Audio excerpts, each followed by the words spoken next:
3, 2, 1. What's going on, y'all? It's your boy Rome like the city, man. SYNDI'Sports. Financial Sports Savings. December 18th, 2025. We're here. It's coming towards the end of the NFL season. We got a very heavy NFL game today, as well as a plethora of NBA picks. So I ain't gonna waste no time with you. Let's get straight to the business. The first best choice for today is the Rams and Seahawks. We're going to take the totals off. Vegas gave this game 42.5. We're going to bring it down to 32.5. Winner leads the NFL and the NFC as far as win-loss ratio, standings in general. So. And subsequently, both of these teams are in the same subdivision. So if you lose, not only do you lose the league and the division, you're also losing in your subdivision. So they're going to play at the highest efficient as possible. And then within this game, we're going to take Matt Stafford. We're going to take 2 touchdowns altered. Leads the league in touchdowns.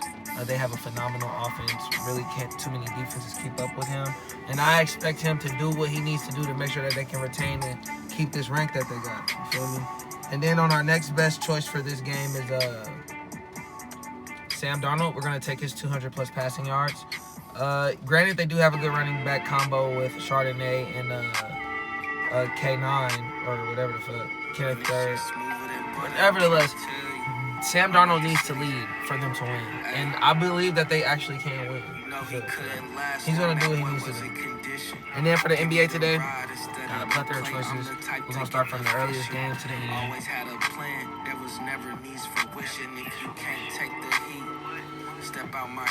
LaMelo Ball, 6+ assists. He's just coming back from a long-term injury. Not long-term. He was gone for a while though. And this is an easy game to get his legs under himself. And I don't expect him to do too much scoring. I do expect him to distribute and throw some alley-oops. So as long as he can do that 6 times, you feel me? I see him covering that probably by the middle of the third if he remains competitive. And then on the other side of this spectrum, we're gonna take Trae Young, Dub. He's coming back, and they're playing a lackluster team defensively, and he can get to his positions and help distribute the ball to the new superstar of that team, as well as get 10+ points to complement that. So I know he can get 10 assists. He's been leading the league in the past 5 years in assists per game. He just ain't this year because he's been kind of on and off with the injuries. But I know he can get back to double-double form today against these guys. And our last best choice for this game is Jalen Johnson. 15+ points and I'm only taking that to 15 instead of 20 or 25 because his usage will be down now that Trae Young is back as far as having the ball in his hands so much. But that doesn't mean he won't get the ball and not put it in the hole. I expect him really honestly to cover this by the third quarter, maybe even halftime, just given if it's competitive. And then for our next best choice for our latter games, Pascal Siakam, 20+ points. They play the Knicks and they fucking hate the Knicks. Indiana Pacers hate the Knicks and we beat their ass in the Eastern Conference Finals. So we just love beating their ass. And we probably not gonna beat them today, but that don't mean Siakam still don't hate them. We can expect him to get his average, which is what, 23 or 24. Wherever the less, he might go over his personal average, but I know he's gonna get this 20 points for sure. And then on the other side of that spectrum, we're gonna take Jalen Brunson. We're gonna take his 20+ points altered. They did just win the NBA Cup, so they got a lot of momentum, and they still need to prove their wealth and their rank within the Eastern Conference.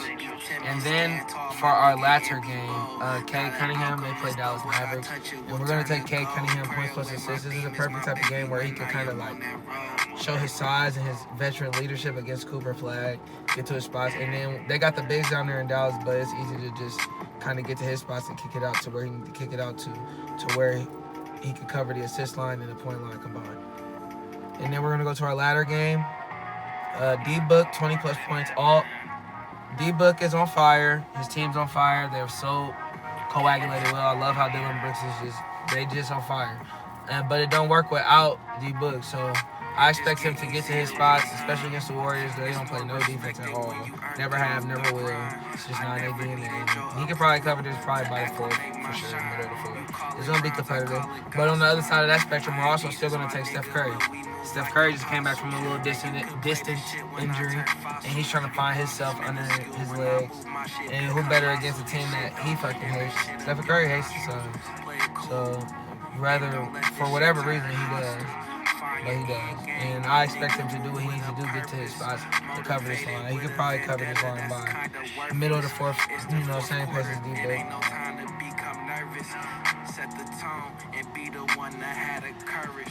Then we go rock with Nikola Jokic, 25 plus points alt. He's the best point guard in the NBA. Best big in the NBA. Best big in there all time in my opinion. Top 5 in points per game. And I just don't see nobody on Orlando that can stop him from getting to his spots. But on the other side of that spectrum, we're also going to take Paolo Banchero, 20 plus points. He's just trying to find himself back in the league. And granted that the Nuggets are a good team, no, they don't have no real forward, in my opinion, that can hold Banchero with his elusiveness.